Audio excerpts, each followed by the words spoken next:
Ilang provinces? Ilan? Naatay Davao de Oro, Davao Oriental, Davao del Norte, Davao del Sur, Davao Occidental, and Davao City.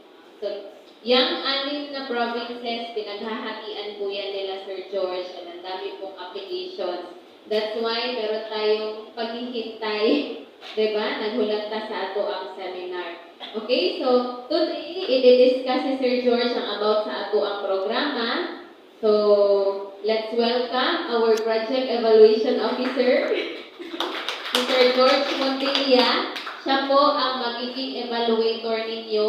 Siya po ang mag-a-assist sa inyong mga documents kung tama, at siya po ang gagawa ng report sa inyong mga documents. Siya ang mag-e-endorse sa amin for review and for approval. So, please, cooperate tayo kay Sir George. Okay? Okay, maraming salamat, Ma'am Tin. Maayong hapon sa tanan. Salamat kayo sa inyong pag-atod diri sa atong opisina. So, karon naanata sa ato ang second step sa pag-apply sa atong program na Balik Pinas, Balikan ang Buhay. So, kaning seminar nato, no, ato ang program flow ani tulo lang ang ato ang i-discuss. Una, ang i-discuss nato unsa ning program, no, na inyong i-applyan. So, inyong pagkabalo lang pang negosyo. Okay, so daghan man siya mga sa mga requirements kinsa qualified, i-discuss nato na siya. Ikaduha, ang mga requirements na kailangan ninyo i-submit.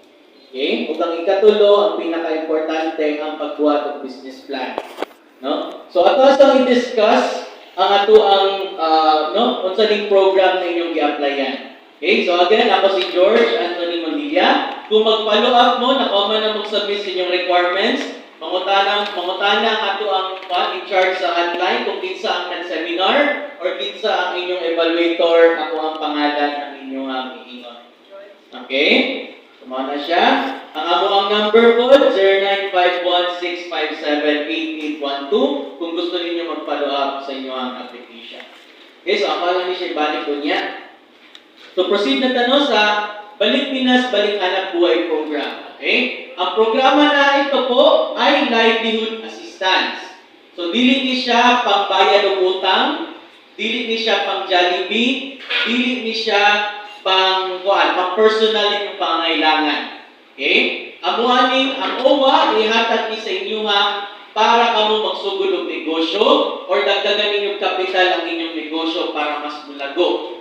Kaya ito ang kina-encourage diri si OFW, dili na mo balik abroad.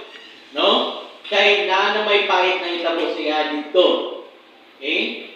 So, mo ni siya ang purpose ani na program. So, kung na may plano mo balik abroad, no? Unahan natin maayo kung gusto pa ba ninyo mag-avail sa program. Next, no? Kinsa ang mga qualified.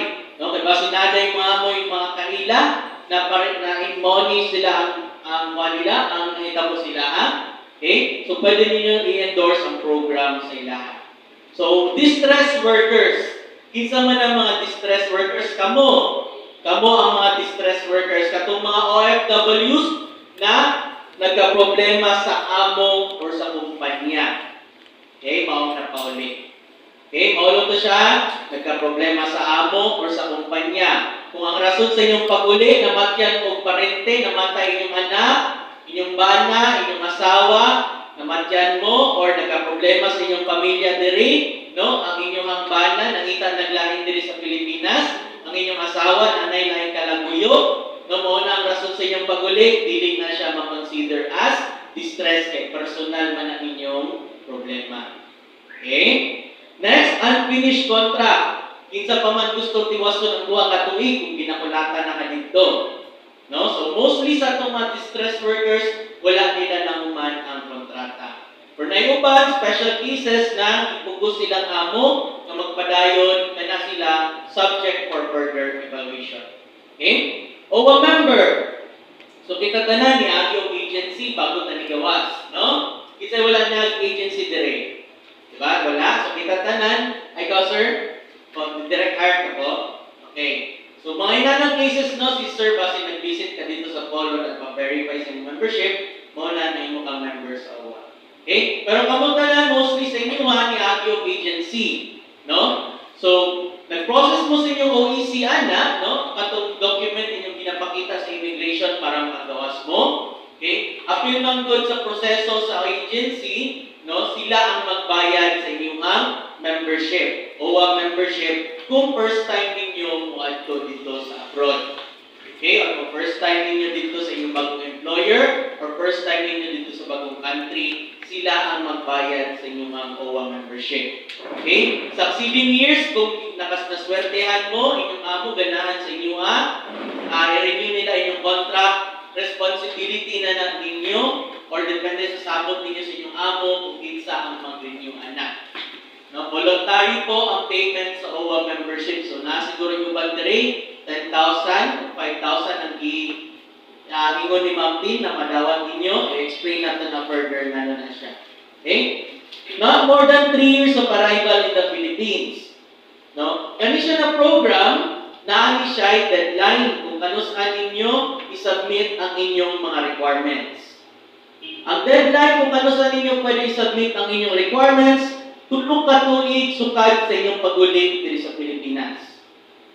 Okay, mao na siya ang deadline, no? So kung dili pa ninyo kaya mag-process karon, napamoy 3 years gikan sa inyong pagulit para mag-submit, no? At dapat po dili mo balik abroad. Okay? So within sa 3 years na. Then lastly, not yet availed PPPH program. Ang programa po na Balik Pinas, Balik Hanap Buhay program, okay? Kaisa lang ninyo ni makuha.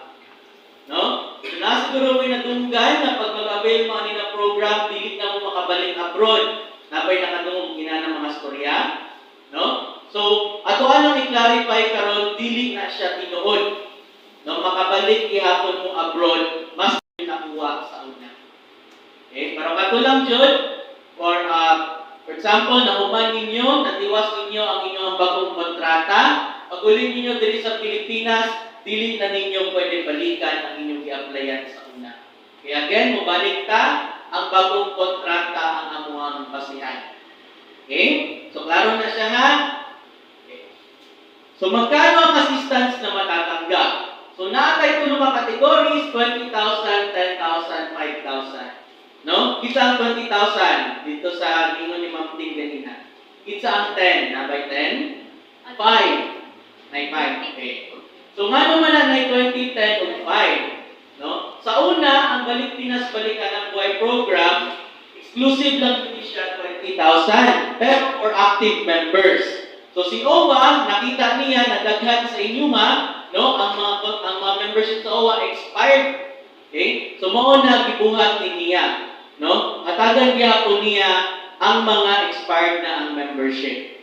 So, sa mga active, automatic 20,000 mo. No? So, unsa man ang active, unsa man ang inactive, no? Asa man ang basihan. So, i-explain sa nato, no? Para makasabot mo. So, naapa mo yung mga inani, palihog kong pakigawas. Or kung wala mo yung inani, pagawas ang inyong OEC.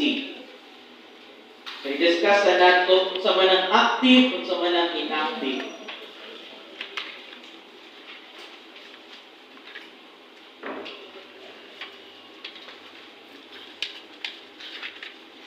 Okay, nagawas ang tanan. So, there is yung membership form. Okay? Ang tawag ani na form, membership form. Okay? Muna siya ang record ninyo sa OWA. Tanawa po ang payment history. Ang pinakataas diha na payment date, mauna siya ang pinaka-latest na pagbayad sa inyong contribution sa OWA. Okay? So, pila ang validity sa OWA membership ninyo? Pila ka years? 2 years. Tama si ma'am. 2 ka tuig lang ang validity sa inyong OWA membership. No? So, tanawa ang payment date at 2 years, mauna siya ang petsa sa expiry sa inyong OWA membership. Okay? Kung nakaulit mo, during sa time, sa sulod pa aning payment date ninyo, automatic active mo itong pag-ulit ninyo, so 20,000 ang amuang ihatag. Okay? Kung nakaulit mo, nalapas na sa expiration date, no, sa inyong membership form, considered na mo as inactive member sa OWA. Okay? So, diyan na mo sulod kung 10,000, 5,000. Natumanay OEC, no, ang tanawa ninyo, ang date paid. Okay? Tanawa po sa baba, kanang OWA membership, dapat na nakabutang niya mga 1,003, 1,002, 1,004 kapin para makonsider siya as valid payment atong date paid. Okay? Lumana siya. So, balik ka. No? Okay? So, kabalo na ka, 20,000, nakaulit mo, active pa mo, 10,000, expired na ang membership sa OWA, pero nakabayad mo more than one contribution. Kung saan man ninyo pagka more than one contribution, kung naapamoy history sa daing country na gitrabahuhan, or nakabayad mo, no, sa unang inyong mga pagtrabaho dito sa abroad, sa inyong OWA membership. Okay? Makita man na ninyo dito sa inyong membership form. Okay? For example, kani siya itong example diri, naa siya yung September 26, 2019. No? Mao na siya ang more than one contribution. Okay? So, 10,000 ang madawat ana. So, kung first time mo na-distress ka, niya expired yung OWA membership, ang amo lang ihatag sa inyo is 5,000. Kaisa na mo nakabayad sa inyong contribution sa OWA, expired pa dyan, so pag-ulit inyo, pero qualified mo sa program, 5,000 lang ang ihatag ni OWA sa inyo. At least this is zero. Okay? Then, provided they manifest clear intention to engage in livelihood projects and they have documents presented as proof of the following claims.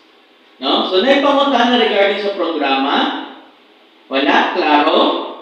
Okay? So, proceed na sa itong mga requirements. Paliwag ko pakigawas itong color green na mga na papel o itong mga forms na gihana ninyo i-submit sa mukha.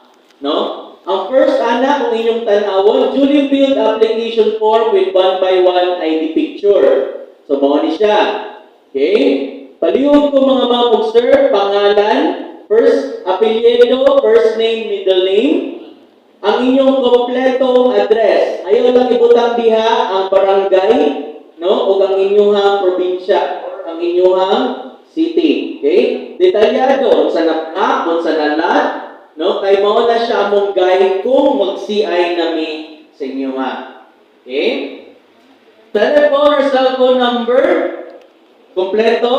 Mas better, butangan ninyo o inyong Facebook account. Sa mo tatong mga lisod ang signal sa ilang area, mag-communicate through Facebook. Okay? Birthday. Inyong birthday. Unya, tapat sa inyong birthday, mga mamog, sir, ang inyong edad. Okay? Then, civil status, married, single, separated, widowed, live-in partner, nana. Okay? Then, next po, mga mamog, sir, no? Naman dire ang ato ang example. Ang aplikante ay land-based, sea-based. No? Pinaka-simple na explanation, nagtrabaho ka sa yuta, land-based ka, nagtrabaho ka sa dagat, sea-based ka. Tapad na religion. Unsa ang imong religion? Katoliko ba ka? Islam, Kristiyano, INC. Okay? Kung solo parent ka, i-check ang solo parent. Kung PWD ka, i-check ang PWD. IP, i-check kung part ka sa indigenous people. Then last, kung senior citizen